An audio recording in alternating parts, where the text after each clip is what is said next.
Hello everyone, my name is Ms. Disha Udhani and let's continue with our subject Industrial Management paper number 1. Okay, in today's lecture we are going to study about factory location किंवा कारखाना स्थान. Okay, आज आपण ह्याचे introduction meaning definition basic बघूयात.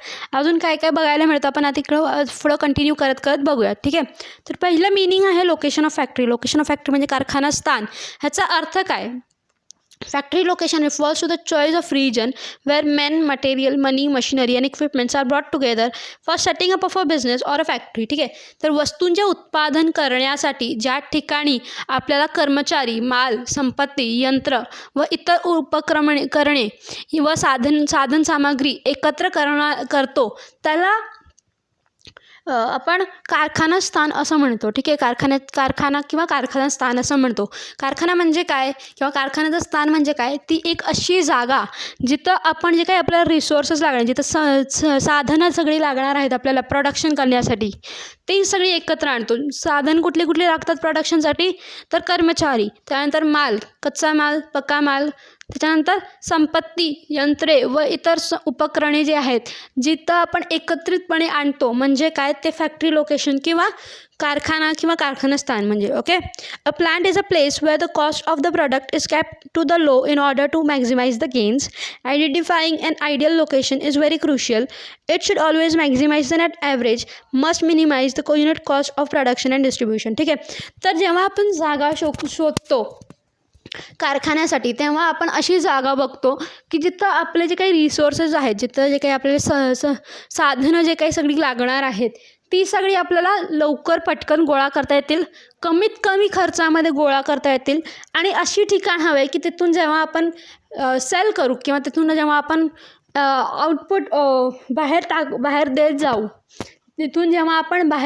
जेव्हा आपण फॅक्टरीच्या बाहेर काढून आपण होलसेलर्सला किंवा डिस्ट्रीब्युटर्सला वाटू तेव्हा आपल्याला मॅक्झिमम आउटपुट मिळायला हवं, तेव्हा आपल्याला मॅक्झिमम प्रॉफिट व्हायला हवं. म्हणजे काय? कारखान्याची जागा शोधताना आपण फक्त कर्मचारी, माल, कच्चा माल हे पटकन मिळणं एवढं नाही, कमीत कमी कॉस्टमध्ये मिळणं. तिथं आपण जेव्हा आपला कच्चा मालचा साठा करणार किंवा पक्क्या मालचा साठा करणार ते कमी खर्चामध्ये होईल असं बघणार. आणि जेव्हा आपण ते फॅक्टरीमधून बाहेर जेव्हा आपण होलसेलर्स आणि रिटेलर्सला पाठवणार तेव्हा ते कमीत कमी खर्चामध्ये कसं पाठवू शकू त्याची आपण जागा शोधणार. ठीक आहे, तर लोकेशन ऑफ फॅक्टरी हे खूपच महत्त्वाची बाब आहे. का?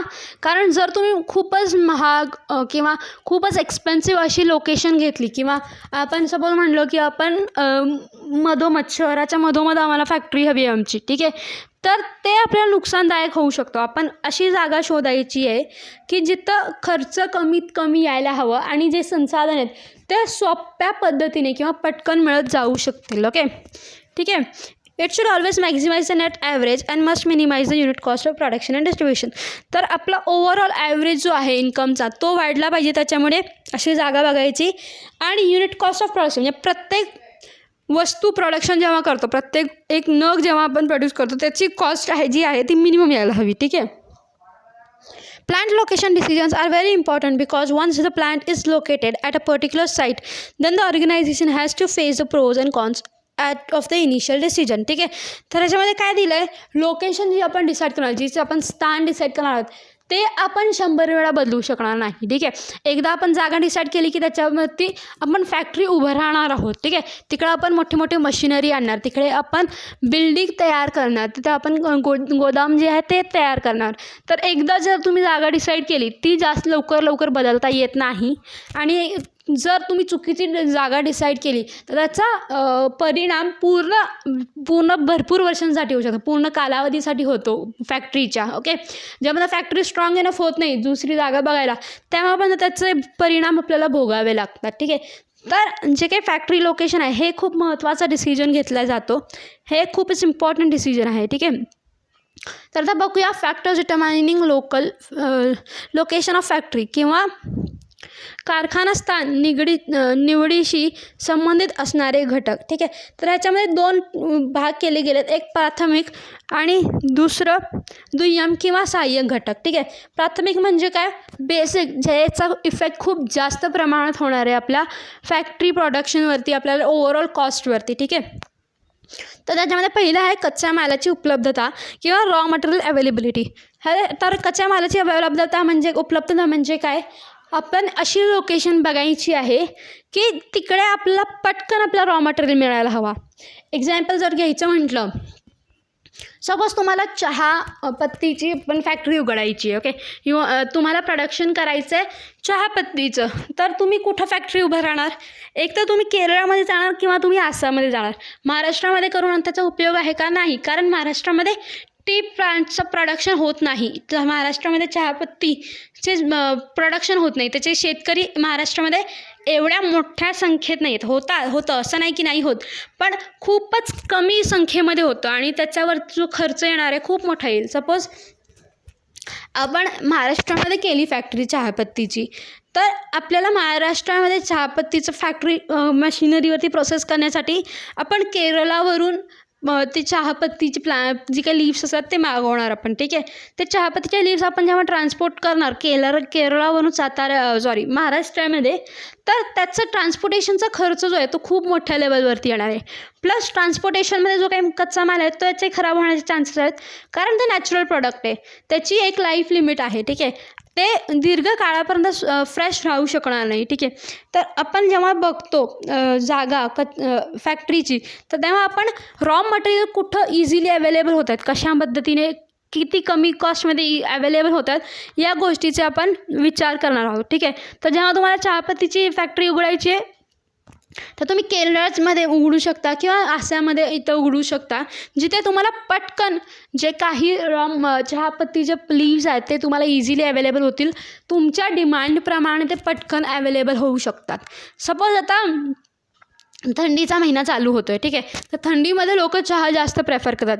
जे माणूस उन्हाळ्यामध्ये 2 कप चहा पितो, तर थंडीमध्ये 3 कप आरामात पिऊन जातो चहा. तर हा जो एक्स्ट्रा प्रोडक्शन आहे 1 कपचा, सपोज अचानकपणे त्याची डिमांड वाढली, सपोज चहाची अचानकपणे डिमांड वाढली आहे, तर त्याच्यासाठी रॉ मटेरियल आपल्याला पटकन कसं मिळणार? जेव्हा आपली जी काही लोकेशन असेल फॅक्टरीची ते आपल्या जवळ असेल, जेव्हा जे आपली लोकेशन ऑफ फॅक्टरी आहे ते रॉ मटेरियलच्या जवळ असेल, म्हणजे तिकडे आपल्याला पटकन ऑर्डर देता येईल, पटकन माल डिलिव्हरी होईल, ठीक आहे. तर तो पहिला पॉईंट होता कच्च्या मालाची अवेलेबिलिटी, ठीक आहे. कच्च्या मालाचा केवळ स्थानिक विचार घेऊन चालत नाही, तर तो माल सहजासहजी मिळविता आला पाहिजे. थोडक्यात स्थान निगडीच्या वेळी विचार करताना उत्पादनाच्या एकूण किमतीशी कच्च्या मालाच्या किमतीचे प्रमाण जर जास्त असेल तर कच्च्या मालाच्या सान्निध्य कारखान्यात स्थान निवडावे, ठीक आहे. तर अनदर थिंग त्यांनी दिलं आहे की cost of transportation of raw material, cost जो काही येणार आहे, खर्च जो काही येणार आहे, कच्च्या मालच्या प्लेसपासून आपल्या फॅक्टरीमध्ये आटायचा, त्याचा पण विचार करावा पाहिजे. कारण जर त्याचा खर्चच खूप जास्त असेल तर आपला ओव्हरऑल प्रोडक्शनचं कॉस्ट जास्त जाणार. ओव्हरऑल प्रोडक्शनचं कॉस्ट जास्त गेलं तर आपल्याला त्याचा तोटा होणार. आपल्याला मिनिमम कॉस्टमध्ये आपल्याला प्रोडक्शन करता येणार नाही आणि त्याच्यामुळे आपल्या प्रॉफिटवरती मोठा खर्च होईल. आपला प्रॉफिट कमी होणार, ओके. आपल्या प्रॉफिटवरती मोठा प्रश्नचिन्ह उभं राहील, ठीक आहे. नेक्स्ट आहे क्लास ऑफ वर्कर्स, कर्मचारी वर्ग. कर्मचारी वर्गामध्ये कुशल आणि अकुशल असे 2 प्रकारचे कर्मचारीचा समावेश असतो. उत्पादनाच्या एकूण किमतीत वेतन खर्चाचेही प्रमाण जास्त असते. यामुळे कारखान्याचे स्थान निवडताना कारखान्यास आवश्यक तो कर्मचारी वर्ग सातत्याने व कमी खर्चामध्ये उपलब्ध होऊ शकेल किंवा नाही याचा विचार केला जातो, ठीक आहे. तर क्लास ऑफ वर्कर्स म्हणजे काय?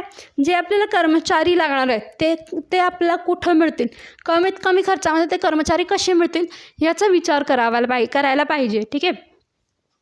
एक्झाम्पल घेऊया आपण. सपोज मुंबई शहराच्या मधोमध्ये सपोज आपण फॅक्टरी उभं राहण्याचा विचार केला, ठीक आहे. तर मुंबई शहराच्या मधोमध्ये जेव्हा आपण फॅक्टरी उभं राहिली तर तिकडे जो काही लेबर येणार आहे त्याला आपल्याला जास्त इन्कम द्यावा लागेल, त्याच्यावरती आपल्याला जास्त खर्च करावे लागेल. का? कारण मुंबईमध्ये राहण्यासाठी ओव्हरऑल खर्च खूप जास्त असतो, राईट. तिकडे सगळ्या गोष्टी महाग असतात. तिकडे ट्रान्सपोर्टेशन महाग आहे, तिकडे खाण्यापिण्याची सोय महाग आहे, तिकडे राहण्याची सोय सगळ्यात जास्त महाग आहे. तर जेव्हा आपण जागा शोधतो आपल्या फॅक्टरीसाठी, ठीक आहे, कारखान्याचा जो काही स्थान असणार आहे ते शोधताना आपण अशी जागा बघणार की जिथं आपल्याला लेबर्स जे आहेत, जे काही आपल्याला काही कर्मचारी आहेत ते पटकन अवेलेबल पण व्हायला पाहिजे आणि कमी किमतीमध्ये पण अवेलेबल व्हायला पाहिजे. ते सपोज जर आपण फॅक्टरी मुंबई शहराच्या बाहेर घेतली, ठाणे एरिया किंवा या सगळ्या छोटे छोटे शेजारचे जे काही सिटीज आहेत छोटे छोटे, तिकडे जर आपण घेतली तर तिकडं आपल्याला लेबर पटकन पण मिळेल आणि कमी किमतीमध्ये पण मिळेल. कारण तिकडे एवढं प्रोडक्शन तिकडं एवढं खर्च नसतो राहण्याचा. तिकडे एवढं आपण म्हणू शकतो की खर्च नसतो जास्त, okay, as compare to Mumbai शहरामध्ये आणि ॲज कम्पेअर टू मुंबईच्या बाहेर डिफरन्स भरपूर आहे. ओके, राहण्याचा खर्च जो काय तो भरपूर आहे. ठीक आहे, तर जेव्हा आपण लोकेशन बघतो तिकडे बघताना आपल्याला कर्मचारी किती पटकन अवेलेबल होतात आणि किती कमी खर्चामध्ये अवेलेबल होतात याचे विचार करावे लागते. आपण अजून डिटेलमध्ये जर त्याचं जायचं म्हटलं तर एक्झाम्पल आपण अजून एक घेऊयात. आपण MIDCमध्ये जर आपली फॅक्टरी ओपन केली तर तिकडे सगळे राहणारे जे आहेत ते वर्कर क्लासेस असतात. MIDCमध्ये युजली जे काही राहतात लोक ते फॅक्टरीशी निगडीत काही ना काहीतरी काम असतं त्याच्यामुळे त्या एरियामध्ये राहत असतात. ठीक आहे, तर जर आपण फॅक्टरी MIDCमध्ये उघडली तर आपल्याला पटकन जे काही कर्मचारी आहेत ते मिळू शकतात. ठीक आहे, आणि दुसरी बाब म्हणजे काय, तिकडं राहण्याचा एवढा खर्च नसतो. MIDCमध्ये जर तुम्ही खर्च बघितले तर ते कमी लेवलचे आहेत ॲज कम्पेअर टू प्रॉपर शहरामध्ये जेव्हा तुम्ही याल. ओके, तर हे महत्त्वाचं पॉईंट आहे क्लास ऑफ वर्कर्स किंवा कर्मचारी वर्ग.